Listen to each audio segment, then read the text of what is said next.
നമ്മുടെ ഈ വർഷത്തെ തൊട്ട് മേലെപ്പുറത്ത് അമ്പലത്തിലെ ഉത്സവം കേട്ടോ, മഹാദേവൻ്റെ. ഞങ്ങളെല്ലാം ഒരുങ്ങി പോയിട്ട് വരാം. പോട്ടെ, അതാകുമ്പോൾ എല്ലാം കാണാം. നമുക്ക് നോക്കുമ്പോൾ പിന്നെ നമ്മൾ ഇറങ്ങണ്ടേ. ഇതാകുമ്പോൾ ഇവിടെ നമ്മുടെ വീട്ടിൽ നിന്ന് കുറച്ച് അപ്പുറത്ത് തന്നെയാണ് കേട്ടോ. ആ കയറ്റം കയറി കഴിഞ്ഞാൽ നമ്മുടെ അമ്പലമായി. അപ്പോൾ നമ്മൾ അമ്പലത്തിൽ വന്നപ്പോൾ നമ്മുടെ ജീവിതം ഇങ്ങനെ പോകുന്നുണ്ടായിരുന്നു. നമ്മുടെ മീൻ കാളയൊക്കെ അവിടെ ചെന്ന് പറയടിയിലോ എന്തൊക്കെ സംഭവമുണ്ട് ചെട്ടിയാരമുക്കിൽ. അത് കഴിഞ്ഞിട്ടാണ് പിന്നെ അവിടുന്ന് കാളകളൊക്കെ വരുന്നത്. നമുക്ക് അതുവഴിയും വരാം. ഞങ്ങൾ പിന്നെ എല്ലാ പ്രാവശ്യവും ഇങ്ങനെ വന്ന ഒരു മതിലിനോട് ചേർന്ന് അങ്ങ് നിൽക്കും കേട്ടോ. അതാകുമ്പോൾ പിന്നെ കാളകളെല്ലാം വരുന്നതും എല്ലാം കാണാമല്ലോ. അങ്ങനെ ഓരോ കാളകളും ഇങ്ങനെ വന്നു തുടങ്ങി. ഇനി പുറയിലാണ് നമ്മുടെ മെയിൻ നന്ദികേശം വരുന്നത്, നിലയ്ക്കൽ നന്ദികേശം വരുന്നത്.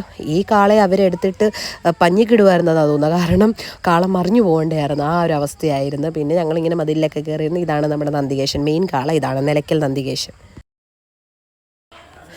അങ്ങനെ കാളയൊക്കെ കണ്ടുകൊണ്ടിരുന്നപ്പോഴാണ് നമ്മുടെ ഒരാളെ കണ്ടത് കേട്ടോ. എൻ്റെ സ്വന്തം ഹസ്ബൻഡാണ്. ഉത്സവം ആയിക്കഴിഞ്ഞാൽ എല്ലാവരും ഇങ്ങനെ തന്നെ ആണല്ലോ. അപ്പം ഉത്സവത്തിന് പോകുന്നില്ല വരുന്നില്ല എന്നൊക്കെ പറഞ്ഞിട്ട് ഇതാണ്ടിടുന്ന് തുള്ളുന്നുണ്ടോ പുള്ളിക്കാരൻ. ഭയങ്കര തുള്ളലാണ്. ഞാനത് കാണാൻ വേണ്ടി വീഡിയോ എടുത്ത് വെച്ചു കേട്ടോ. ഇതൊക്കെ കഴിയുമ്പോൾ നമുക്ക് പിറ്റേ ദിവസം കാണിക്കാമല്ലോ ഇങ്ങനെയൊക്കെയാണ് എന്ന്. ഉത്സവത്തിന് ഞാൻ കുഴപ്പമൊന്നും ഇല്ലാന്നൊക്കെ പറഞ്ഞിട്ടുണ്ടോ എല്ലാവരുടെയും മണ്ടയിൽ വലിഞ്ഞു കയറുന്നത്. ഇതൊക്കെയാണ് എല്ലാവരുടെയും ഒരു അവസ്ഥ. പിന്നെ ഉത്സവമല്ലേ, അവരാഘോഷിക്കട്ടെ എന്ന് വിചാരിച്ച് ഞാനും പിന്നെ ഒന്നും മിണ്ടിയില്ല.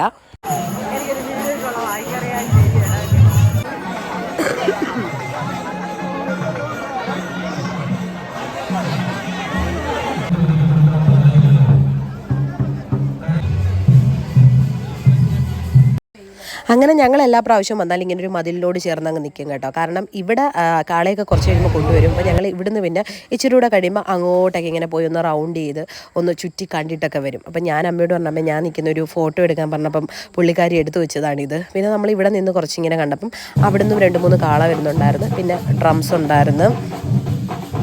പിന്നെ അത് കഴിഞ്ഞിട്ട് നമ്മൾ നേരെ പോയത് ഇവനൊരു തോക്ക് വാങ്ങിക്കാനായിട്ടോ. കളിപ്പാട്ടം വാങ്ങിക്കണമെന്ന് അവിടെ ചെന്ന സമയം മുതൽ പറയുന്നുണ്ട്. നമ്മൾ അവിടെ പിടിച്ച് നിർത്തുമായിരുന്നു, അങ്ങോട്ട് പോകാൻ പറ്റത്തില്ല എന്ന് പറഞ്ഞു. പിന്നെ വന്ന് തോക്ക് എവിടെ കണ്ടാലും ഇവൻ പട്ടാളക്കാരനാണെന്ന് തോന്നുന്നു കേട്ടോ. കാരണം എവിടെ ചെന്നാലും ഇവൻ വെടിവെക്കാൻ വേണ്ടിയുള്ള തോക്കാണ് എടുക്കുന്നത്. പിന്നെ അത് കഴിഞ്ഞ് തൊട്ടപ്പുറത്ത് കമ്മൽ ഏതെടുത്താലും 40 രൂപ. അടിപൊളി കമ്മലായിരുന്നു കേട്ടോ. കുറച്ച് വെറൈറ്റി കമ്മൽ ഞാൻ കണ്ടു. അതിനകത്ത് ഞാനൊരെണ്ണം എടുത്തിട്ടുണ്ട്. ഞാനിതാണ് ഇഷ്ടപ്പെട്ടത് കേട്ടോ. എനിക്ക് ഇതാണ് ഇഷ്ടപ്പെട്ടത്. ഞാനങ്ങനെ ഹെവി കമ്മലുകളൊന്നും ഇടത്തില്ല, ലൈറ്റാണ് എനിക്ക് എപ്പോഴും ഇഷ്ടം. അത് കഴിഞ്ഞപ്പോൾ മഴയായി കേട്ടോ. പണ്ടാരം അടങ്ങിയ മഴയായിരുന്നു. അതിനിടയ്ക്കൂടെ ശിവന് ഭ്രാന്ത് പിടിച്ചതുപോലെ ശിവൻ്റെ തലയിൽ നിന്നും കുറേ മഴ വരുന്നുണ്ടായിരുന്നു. അങ്ങനെ പിന്നെ പിള്ളേരെല്ലാം മഴയത്ത് കിടന്ന് ആഴി തിമിർക്കുമായിരുന്നു.